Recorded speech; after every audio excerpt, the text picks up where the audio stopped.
I'm assuming you guys are with Reed. Yes, correct. Great. Thanks for being here. Thank you.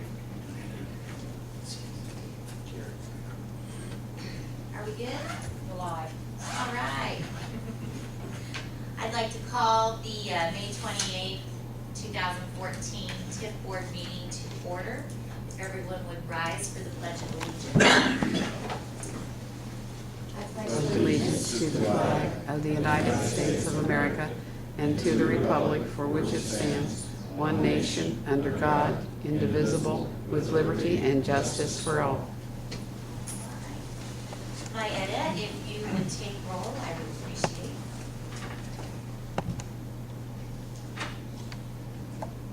Shannon McClove, Present. Rick Fayette. Adam Winslow, Present. Darrell Poling, absent. Diana McKenzie is present. Dave Waggle. All right, last week, I think, I emailed a packet out to everyone to, that had the, minutes from last month's meeting and some other information as well as the agenda. Has everyone had an opportunity to go through the, April minutes? Are there any questions, edits, changes, anything we need to address there?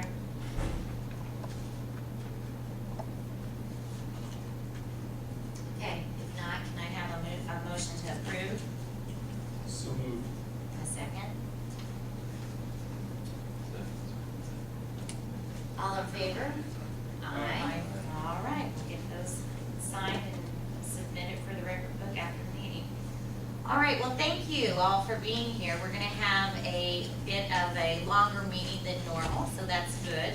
We have some people, people from Structure Point Engineers, the firm that is designing the Veterans Way project for us. They're here tonight to go over the final plans. I mean, they're pretty close to being put together. So I think what we want to do is have them give us an overview of where things stand and allow any questions that anyone may have to be addressed, and we'll move forward from there. All right? I'll let you guys introduce yourselves.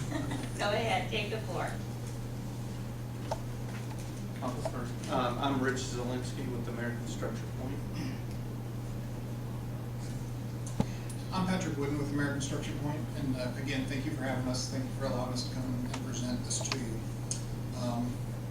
Just for the benefit of anybody that may not have been in any of these meetings, what we wanted to start with was kind of a general overview over the project, kind of the scope, the limits, and kind of show where everything's at, what kind of some example pictures of what things are going to look like following construction. So thanks for Gary's help on the AV front. I have got a display up here on the overhead projector that just kind of shows a general overview of the full project limits. So as you can see over here, if you follow the cursor here, this is US 421. That's kind of our southwestern limits on the corridor. And then Veterans Way will pick up from that point, move to the north to a roundabout intersection very near to the existing detention pond that is out there today. From there, the corridor will then proceed to the east through an intersection at Moscow Road, additional intersections at Grant Street and Carver Street, and then the project, which is the termination of the phase 1, will be at Smith Road. So that's our general scope. You can't see just off the screen here, would be I-74 is to the north of our project limits. So we're about a half mile south of that. That's the overall project limits of what we're looking for.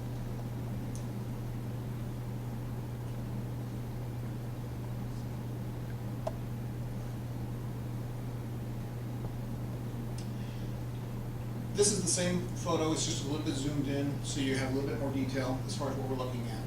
So I've also turned the map on you so you can see north is facing to the right now. So this is US 421. And this is what we'll start with. The overall scope of the project is to have one travel lane in each direction However, it is gonna be wide enough, there is gonna be a median separating those directions, so that as necessary, we have introduced turn lanes in the median.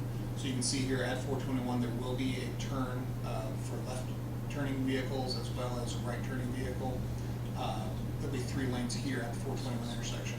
But as you move up through the corridor, you see this little green strip here, that would actually be a separation, so there'll only be 1 travel lane in each direction, separated by a small median barrier there. There will be intersections as appropriate to connect into the existing network. This is the Tree City Apartments here, and so the new access for Tree City Apartments will not be off the current roadway network. We're actually gonna have roadway removal there, and it will connect directly into Veterans Way. And then as you continue up, I'll get to the roundabout a little bit, I've got a little bit to of that as we go through, but there will be a roundabout intersection on the west leg of the roundabout, as you can see here, and kind of moving off the screen. We do have a sanitary sewer system that is part of our project, including a force main. And so we're proposing a temporary service drive that runs to a lift station that is part of our project.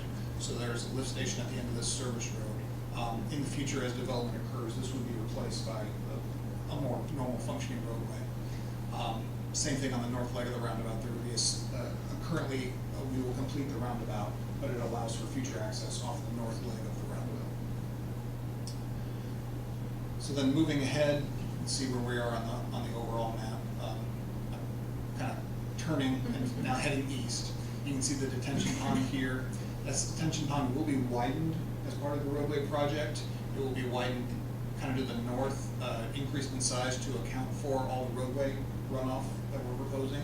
That will collect all of the roadway drainage for an overwhelming portion of it, and it will account for all the excess drainage that is necessary. So there won't be any adverse impacts as a result of the road construction as far as storm runoff.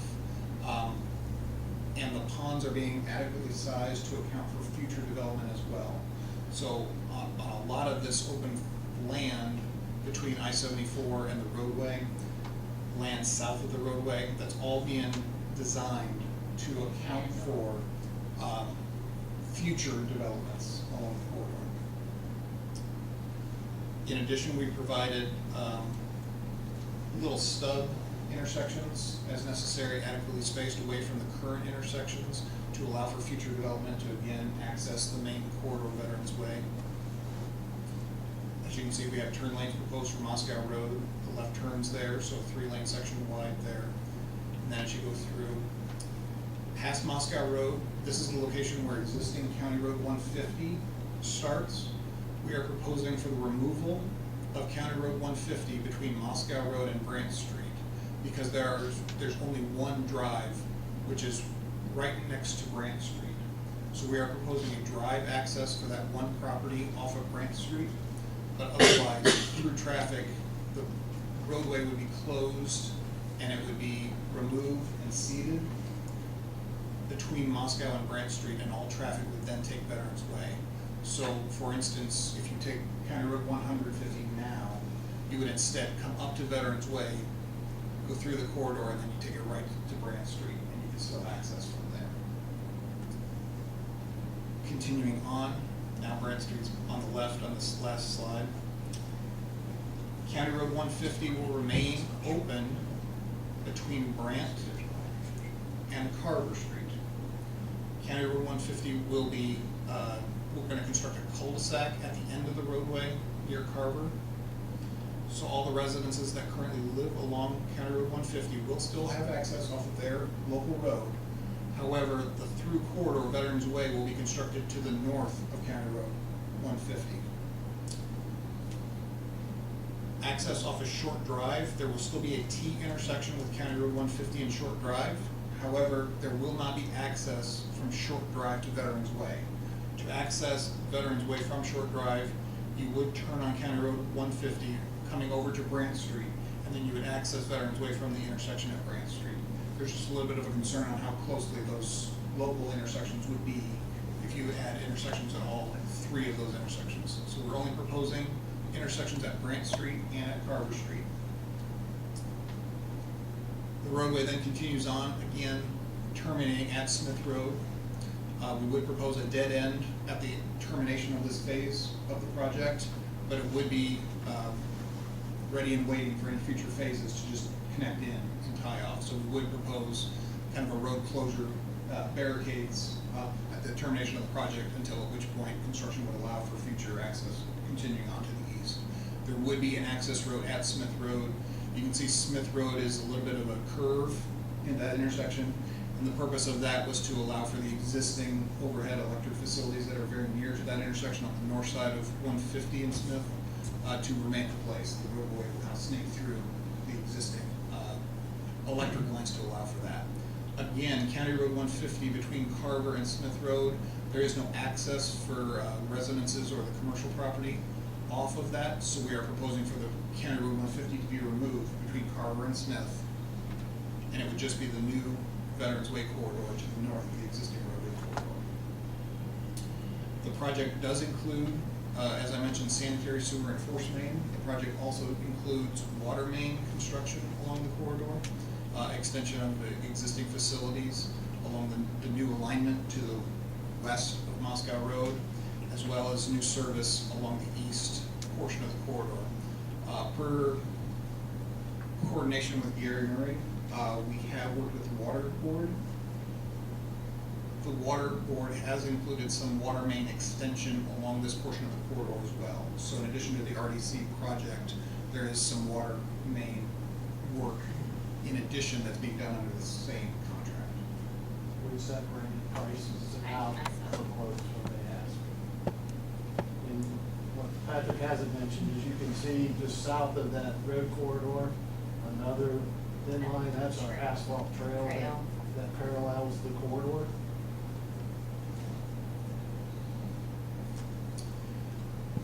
So this is a little bit more of a detailed view, again, kind of a zoomed in view of the roundabout intersection.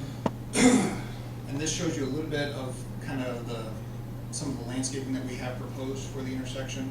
We are proposing some hard surface areas on these splitter islands going into the roundabout intersection to keep it a low maintenance. It's going to be a decorative stamped concrete.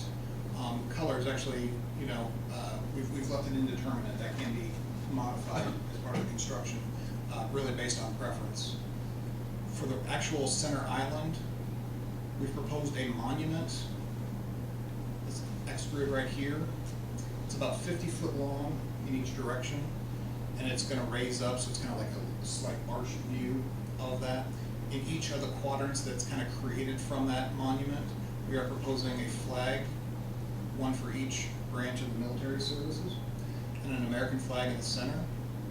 We've also proposed some kind of low-level landscaping along the boundary edge of that. There is decorative lighting matching the lighting that was done for the Lincoln Street project. That is throughout the corridor. You can see, as Gary mentioned, that the multi-use path, the asphalt pedestrian / bicycle path, that does follow on the east side of the corridor, run north-south, and then as the corridor turns east, the multi-use path would be on the south side. So in the construction cost estimates, the multi-use path and the landscape, there's been budgeted amounts, and I would assume that the trail, that's gonna be like an alternate in the bid as far as, or is that gonna be included in the base bid? It is an itemized Okay, item. so- We have a whole list of pay Of items, things and that everything's we been can- quantified. Awesome. So any individual item, if it proves not necessary, could be struck out, and if it's not constructed, it wouldn't be paid for. It's paid for Well, as. I like the idea of it, but, money's money. The last detailed view I wanted to show everybody was kind of a zoomed in view of the roadway between Short Drive and Carver Street. So again, you can see the cul-de-sac that we've proposed here. The design of this was really based on feedback we received at a very early public information meeting. And this just kind of by consensus proved to be the best idea for avoiding right-of-way takes from the neighbors to the south, while still allowing the corridor to primarily function. We have coordinated on the landscaping along the roadway corridor. We are proposing landscaping on the south side of the Veterans Way corridor between Moscow Road and Carver to provide for some tree cover in the buffer zone between the curb line and the multi-use path, as well as some more low-level bushes on the back side of the multi-use path. This would be between County Road 150 and the multi-use path. You can see there are a couple of gaps in some of the landscaping there. This could be due to either the roadway lighting, which we don't want the landscaping to block any of that, the effectiveness of the lighting, or existing electric poles or fire hydrants and things like that. So there is, it's not a continuous landscaping throughout the corridor, but we have looked to provide a little bit of a, kind of a buffer between the local county road where the residents live and the through corridor. And the last slide I have is just kind of a typical section, kind of showing the same. You can see there's a single lane in each direction with a grassed median buffer between those two, which would be converted to asphalt for any turn lanes that would be along the corridor. Roadway lighting occurs on both sides of the roadway, but along the corridor portion, we do have landscaping in the buffer zone between the multi-use path and the travel lane, as well as some additional shrubs, bushes along the back side of that multi-use path before you get to the county road over on this side. So that's kind of a general overview of the scope of the project as we have it proposed. I guess I'll stop here and ask for any questions on the general scope of the work. Do you have anybody? I'm gonna open it up if the public has any, and we'll take, we've got a lot on our agenda tonight, so try to keep it brief and concise, but I think we need to, if you have it, yes, sir. Is a multi-use path on the north side of the byway or on the south side? The multi-use path, is it on the north side or the south side of the byway? It is on the south side of the corridor of Veterans Way. It's on the north side of County Road 150. So it'll be between the county road and? Yes. Thank you. Anything else? All right, well, do you want to go over the schedule, or what is it next that you'd like to discuss? Sure. The general schedule, just to kind of let you know where we're at, where we've been. We did complete final plans earlier this month. We gave those to Gary for city review. We also gave copies to the water and the sewer to allow them to have review for any comments that they would have on their elements. We have incorporated the markups, the comments that we received back on those plans, and we prepared final bid documents earlier this week. We actually finished those on Tuesday. Great. We are ready for bid when you guys are ready to bid. We did accelerate the schedule slightly. I believe last time we had talked about trying to have a bid in June. But being aware that the board here meets on the 4th, Wednesday, we thought it would be a good idea to try to get the bids released, advertised today on the 28th, which would allow for a 4-week bidding period, which would allow you guys to open bids at your next meeting in June. So my recommendation would be to advertise for bid today and to have a bid letting on June 25th. It's been advertised through the Star and local. And I saw it there, so I don't expect it.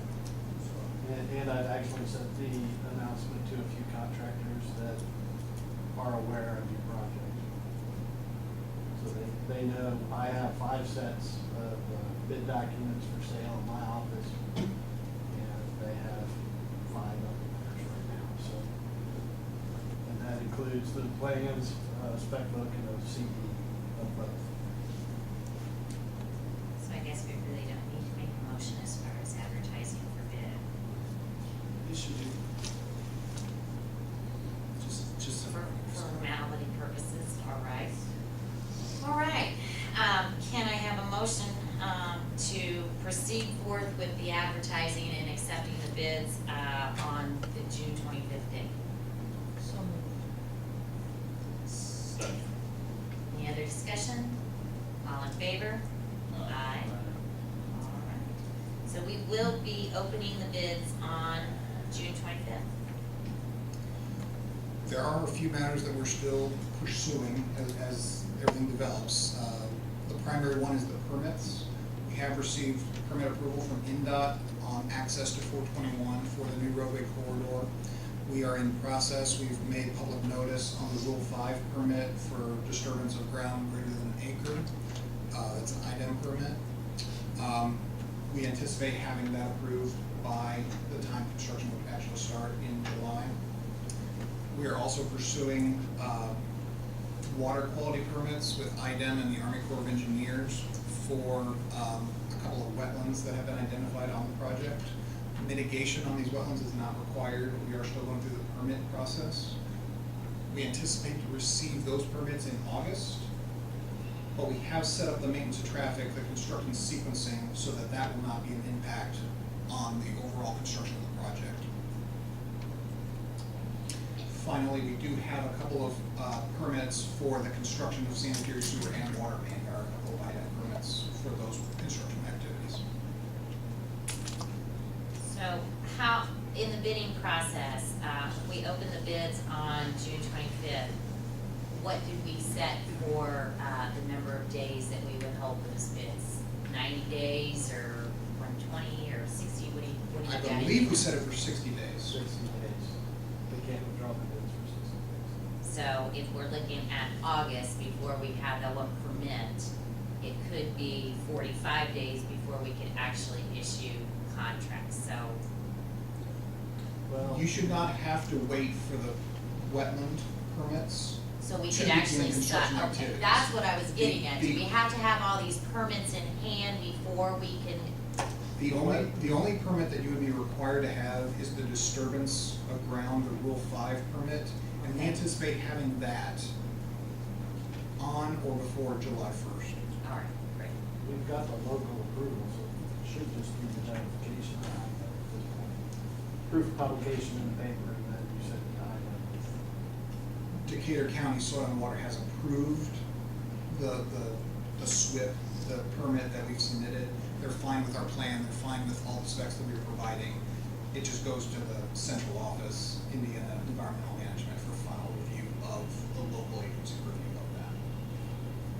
Just checking. I'm sure you know when those permits and what you have to have, but you know. But we do have restrictions in the contract documents for the wetland areas specifically, that the contractor is not allowed to proceed within these areas until that permit is secured. received. Okay, Yes. all right, all right.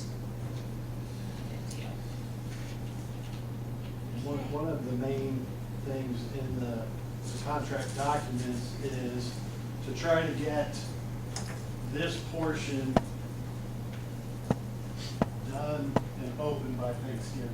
And we'll talk about that a little more on the quotes that I got, Right, but that's on the. because that's removed and all the work that's going on here, the Tree City Estates folks will not be able to use that entrance. It will be closed and they will have a temporary drive constructed to allow them access through Thanksgiving. The construction of that drive will allow the utilities that are in conflict with the proposed roadway to get out kind of in advance of our contractor. So that was the reason for that. They thought they could cut their relocation time in half if that was not open to traffic. Why don't, if you could, is there a screen that we can pull up that when we do talk about the Tree City temporary driveway, I've got an exhibit you've got an for you. exhibit so that they can see? Yes. All right, that's good. All right. Anything else, Patrick, that you think of? Unless you have any questions for me.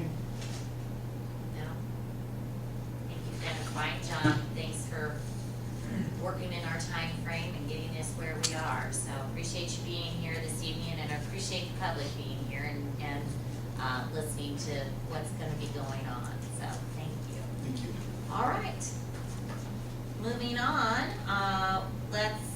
we've established our bidding schedule and advertisement. Let's go ahead and let's talk with, we've got some gentlemen here from Reed Financial Group that are going to introduce their firm to us and what services they can provide and kind of talk to us about the bonding of the project. So I'll turn the floor over to you.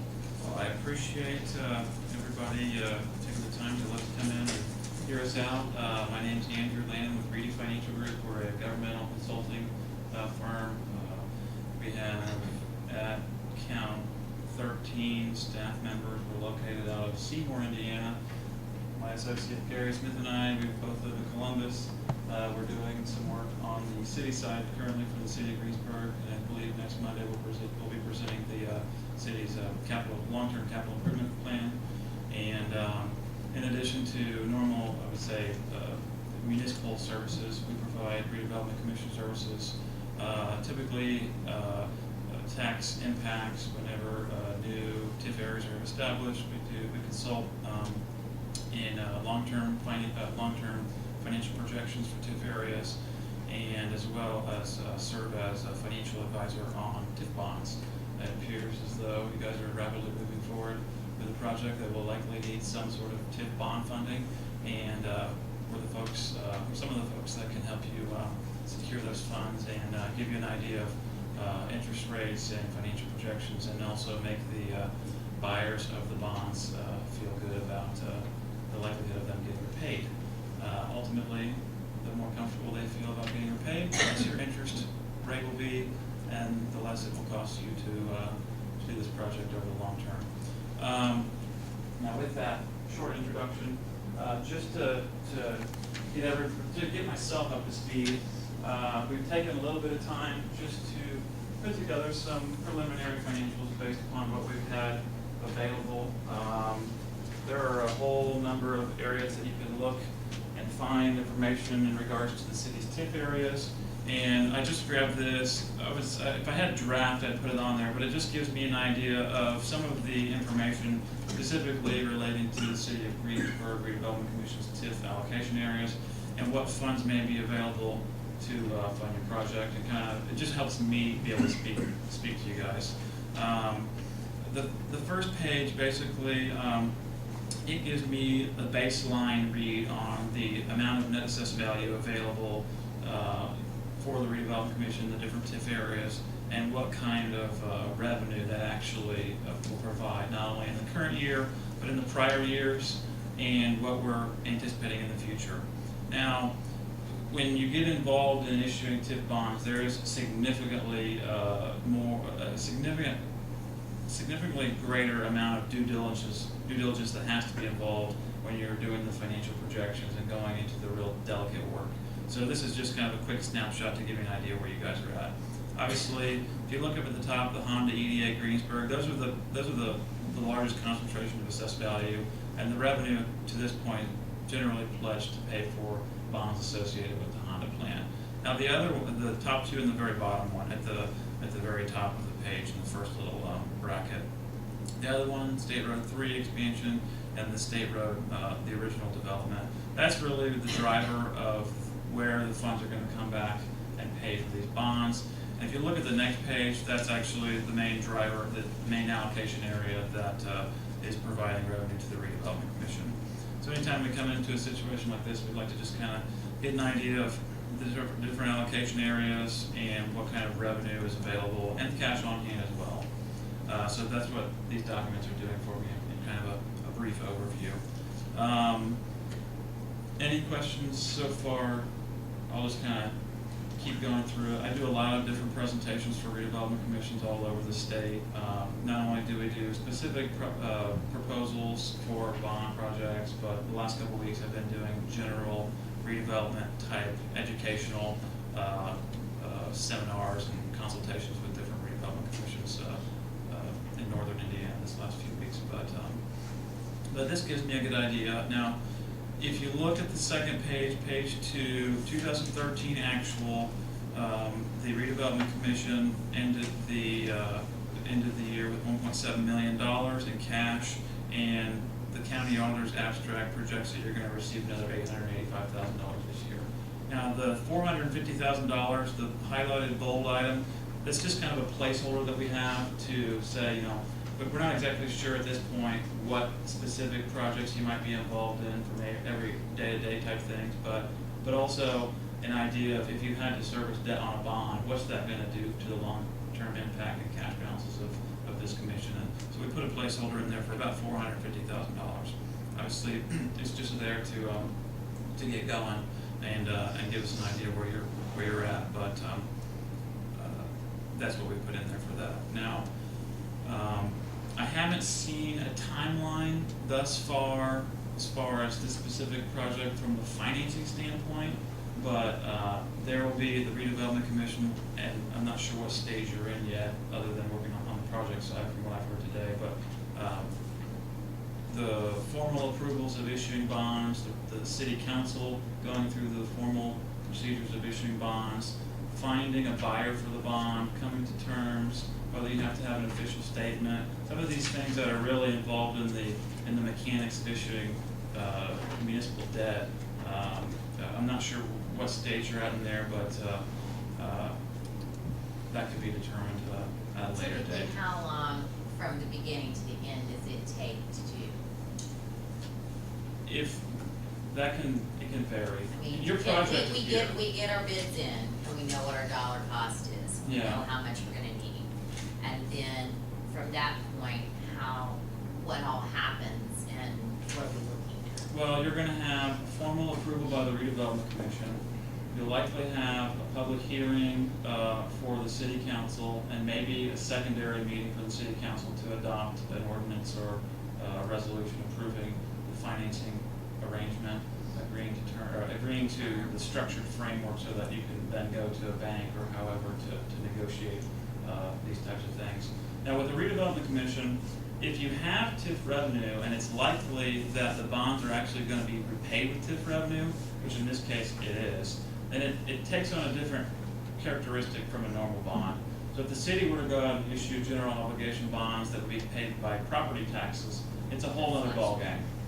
The timeline is longer, there's more, there are more steps involved, more public hearings, and if it's over $2 million, then you can get into other steps that could extend that out.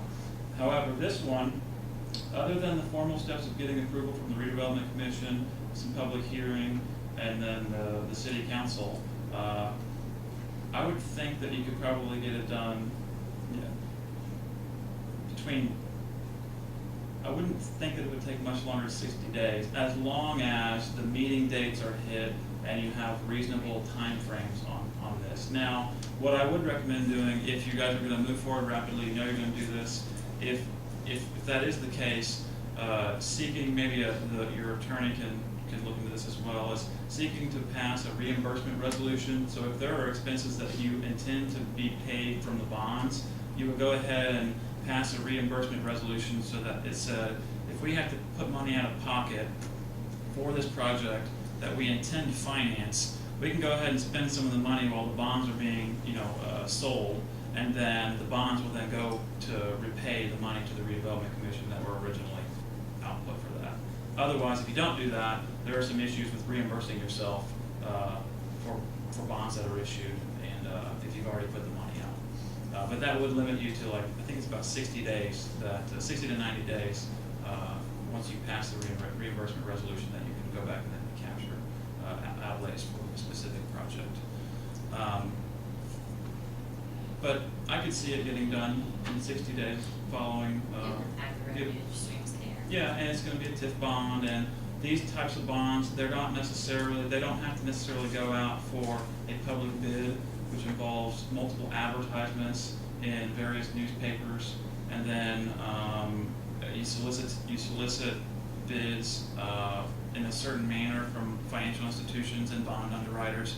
This type of bond can actually it can be privately placed with a financial institution, and that would significantly reduce the amount of time necessary to actually issue the bonds as well.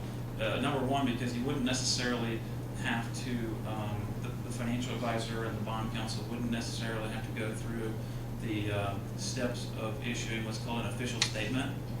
And it's based upon Securities and Exchange Commission laws regarding municipal securities. That it's a very laborious process, a large document that you get involved in if you go out to do something for a public bid like that. Now, that's not necessarily to say that just because you're going to privately place it, it doesn't necessarily mean that you're going to get worse or better interest rate. It's just that you can handle the transaction in a different manner. And you can still basically, and we've done this quite a few times, where you can actually do kind of a quasi-public bid where you reach out to multiple financial institutions, and then, if there's one that you want to deal with or other ones that you may want to deal with, at least you can do kind of a check and balance and see if interest rates are comparable between all the different financial institutions that you'd be dealing with. And a lot of times right now, a lot of these types of bonds are being purchased by financial institutions, so I don't see anything that overly concerns me there. Any questions regarding the financing and some of these other things?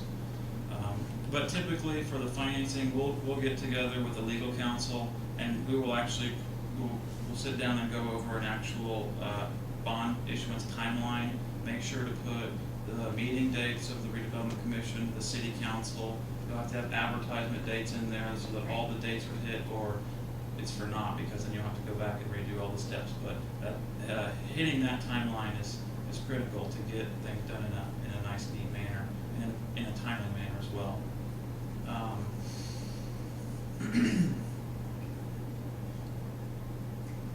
So basically, that's, your firm leads us and guides us through this entire process.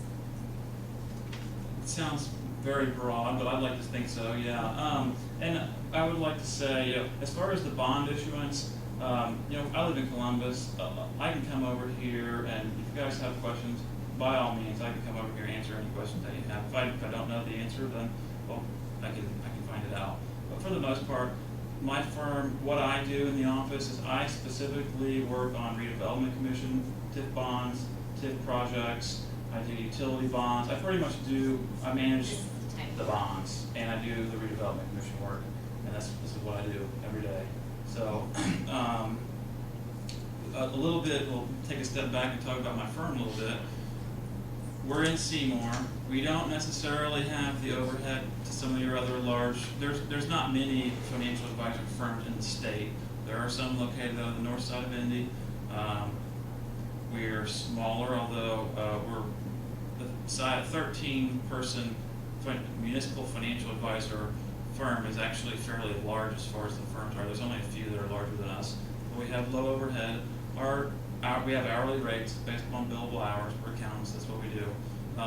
And it's a half to a third of the cost of some of the other financial advisors that we do work with and that we see around and we are regularly involved in competition with.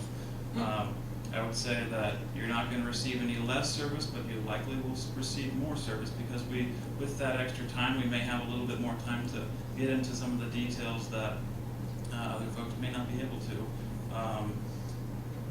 Come in and give presentations. We get down and into the details. Just looking at some of the financials right now, it's raised some questions to me as far as what's going on behind the scenes. There is a lot that happens in TIF at the county auditor level.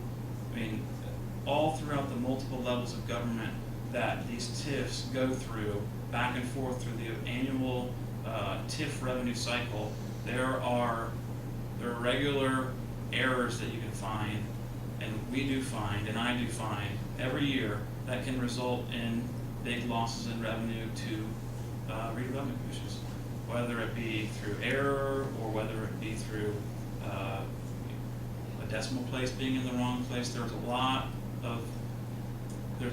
large areas prone to errors in the process. In addition to just doing bonds, it's very complex, and but it takes, it really takes it takes somebody with the time and the know-how to understand how it's working and to look at it. Yeah. And it's not necessarily as a result of any one of you guys. It's a process. There are a whole slew of reporting requirements that the Redevelopment Commission has already, and on July 1st they're changing. Yeah, and so the biggest one that will likely be affected is for next year, the TIF revenue that the Redevelopment Commission will receive in 2015 calendar year. You have to pass a resolution that says whether you're going to keep the TIF revenue for next year, whether you need it or not. That you've done it every year, I'm sure, or you should be. That's one of the requirements. And on July 1st, the statute changes and says there's a calculation that you have to go through. And if you do this calculation, and if you have a percentage of excess revenue over your expenditures, you will report to the city council, and the city council will decide whether the redevelopment commission is going to pass any assessed value on to the other units, or if it's going to keep it. Not only that, but there are new reporting requirements that will be more strenuous on the clerk treasurer. The clerk treasurer will now be the treasurer of the redevelopment commission. Prior to July 1st of this year, you could appoint your own treasurer. That changes. The actual technical accounting coding for the redevelopment commission, it all changes. There's a lot of changes that come on, usually directed from the State House, or the interpretation of law by the DLGF. It's changing, and you really have to stay on top of it because you can get lost in the weeds pretty quickly. And these are the things that we do. We consult with clerk treasurers, we consult with auditors regularly to help these things kind of flow through. And in the process, we sometimes find errors. Good to know. Can you get us some information, email us a statement of qualifications, or send us some packet of information, because we do need to obviously make a decision pretty quickly as far as who we're gonna utilize to help us through this process. Certainly, I can get a engagement letter together that will kind of give you the actual terms of an arrangement That for would be TIF great. fund. A statement of qualifications, I'd be happy to. This year, we'll issue as financial advisor probably $120 to $150 million worth of governmental bonds, probably $500 million in the last several years. Some of our clients that are right around you, Rushville, Columbus, Seymour. I mean, the list goes on. This is not only municipal or county government work, but redevelopment commissions, utilities. So I can give you a long laundry list. I don't have the time frame of getting like handwritten letters or things specifically from mayors. I can get some pretty No, we quickly. don't need that. I just like the list of some of the clients and some of the Sure. projects that you've worked on in the past. Sure.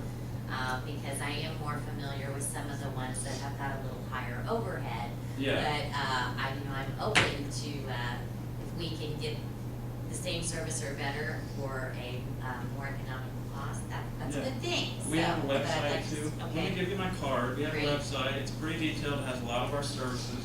In addition to that, it has a list of some of our current and past clients. It's probably 75 municipalities or counties or special taxing districts deep, and it probably needs to be updated as well. I can, my email, the last part of my email is at reedyfinancialgroup.com. Our email is reedyfinancialgroup.com. Please check that out, and be happy to get that information for you. I've got your Okay. email, so, Alright. and I think I emailed you about confirming that you would be here tonight's meeting. Yes, So, yes. why don't you go ahead and you can put some information together, and if you wouldn't mind getting that email to me, I'd appreciate it. Certainly, and if you guys want me to come back at your next meeting or anything like that, or if you feel comfortable, and there are things, if you're gonna look to issuing, or start this project soon, Right. you're gonna have to fast track the Yes. issuance of these bonds, because Yeah. it's time to move forward Do rapidly. any of you have any questions for Andrew? All right. Okay. About the process. Mhm. Okay, he's presenting tonight. Do we have to do anything, review different institutions that do this work, or do we just decide that they're gonna do it without getting a quote from anybody else, or do we, we should Professional have. services, you don't have to do that. Right. Well, I would just feel a little bit Yeah. better doing, And it's- performing due diligence. Sure. That's- I hate to back one horse, that's how mistakes are made. Well, and that's. I mean, I just wanna know if there's more than, what are we required to do? I think I consult with your attorney.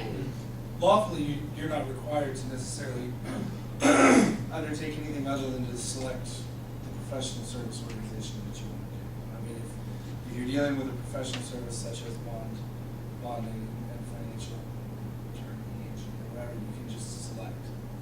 You can go with one, or we could talk to several and then make a selection there, so basically it's up to us. Yes, legally versus what you want to do is probably two different things. Legally, you can pick whomever you want, as far as what you as a board are comfortable doing. that's up to you. We want to be fiscally responsible. That's bad. I mean, I wouldn't want to pay twice without knowing what that amount is. I mean, I have no idea, okay, you know, what that's gonna cost. Certainly, completely understand. I mean, there's a few things that we have learned along the way, what it's gonna cost, and you know, it's just, since this is, the first time, Yeah. I mean, I don't know, Lincoln Street didn't bond, did they? Well, see, so they didn't go through this process, so we don't even have a track record where we actually use what do you call him? A financial advisor Yeah. for bonding. I don't think there's any, so rather than make a mistake, I'd rather just be real careful because it's really terrible when you only get to do something once. Yeah, And then you often- find out you've done it wrong. If this is the first time that you guys have gone through bonding, Like, how's the authority link into this? We have a redevelopment authority. that'd be another bond counsel question. Your bond counsel, you're probably gonna spend $50,000 to have or less, to have somebody do bond counsel, lawyers to do the tax, the IRS tax certificates and go through the legalities of doing these things. Your financial advisor, probably gonna be less than $30,000, maybe more depending on who you go with. You may have some other fees. You may have, if you go with a financial institution, it could be $5,000 to $75,000, $10,000 for their legal counsel to review the same documents. You could have, if you have a trustee involved, which I would recommend that you do, you might have a $5,000 fee up front and an annual fee of about $1,500 to make sure all of the money is being handled appropriately. But it's up there. And I know that in our construction estimate, we did, that included the construction costs plus non-construction for professional services. But, I do think that we do need to make a decision soon, but I don't think that we're in a position to make one this evening. Certainly. So that's why Yeah. I appreciate you being here. Yeah. You've provided us with a lot of useful information, and if you could get some a statement of qualifications and, kind of an idea of what you would charge to do, Certainly. to provide the service to us, I'd appreciate that. Not a problem at all. And then we can get back with you. Sure, I appreciate it. Let me ask a question. I know about what it costs, we bonded about 4.3 million. So if we bond twice that, is it going to cost twice as much to do the bonding? Technically, you're not allowed to do percentage-based cost of issuance fees. Sometimes you will see a correlation with a larger bond size resulting in larger professional fees. For us, we're gonna basically bill you for the amount of time that we have in it. We will periodically do a not to exceed amount, but we're gonna try to nail it down to whatever we have into it. Maybe like with Shannon, what cost to bond 4.3 million? It should be not a whole lot more than that, double. Actually, the $30,000 figure, I've seen them come in, I've had on $6.5 million, I saw that a financial advisor was 30 or below. Yeah, So I think you're right in the ballpark, but, we'll be in the 20s. yeah, and I mean, that's exactly, good stuff. Mhm. My thing is, I just want more information about your firm. Oh, no, if I could come into a redevelopment commission the first time and get a signed contract every time, I wouldn't I'm be going going- to many redevelopment commission meetings. And well, that's it. I mean, I think Yeah. that you're quite capable, and I do think that you're probably, there's obviously some advantage because you do have the lower overhead, so I think that there's some advantage there, but, One of the other advantages I would say is that, not to be overlooked, but we are in the middle of the long-term operating and capital improvement plan for the city. And to have us involved with the city's finances as well, when it comes to doing overall financial pictures. here anyway, We already know what the city's doing. that's. And so it'll save us time and it'll ultimately result in a better product to whoever's buying the bonds and less interest, ideally. Okay. There's a huge advantage on that, and I would put that in your statement of Certainly will. qualifications. Thank you very much. Point that out. Okay, well, I appreciate everybody's time. Well, thank you. If it doesn't bother anybody, we're probably gonna take off unless I should stick around so there may be any other questions later on. All right, thank you very much. Thank you. Appreciate it. Okay, Gary, why don't you let us know, I think you've got a meeting with NDOT as far as phase 2. Yes. Would you like to give us any update on that? And the street commissioner, as you requested, we did submit for funding for fiscal year 2018, which begins July 1 of 2017, for an 80-20 match to do phase 2.